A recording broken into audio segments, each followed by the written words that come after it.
Hello everyone and welcome back to Tech Tutorials. In this video, I will show you that how you can change your username on Fiverr. So without wasting any further time, let's get started.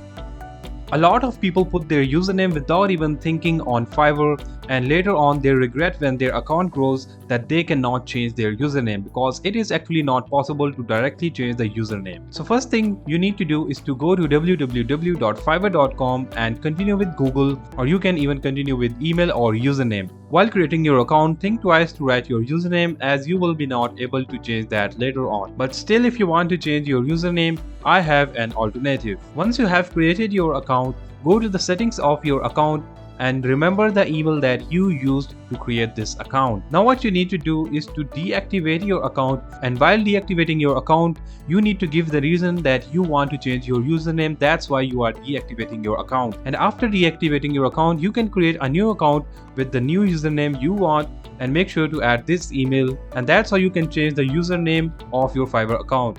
I hope this video was useful for you. Don't forget to like and subscribe to our channel. Thanks for watching and see you in the next video.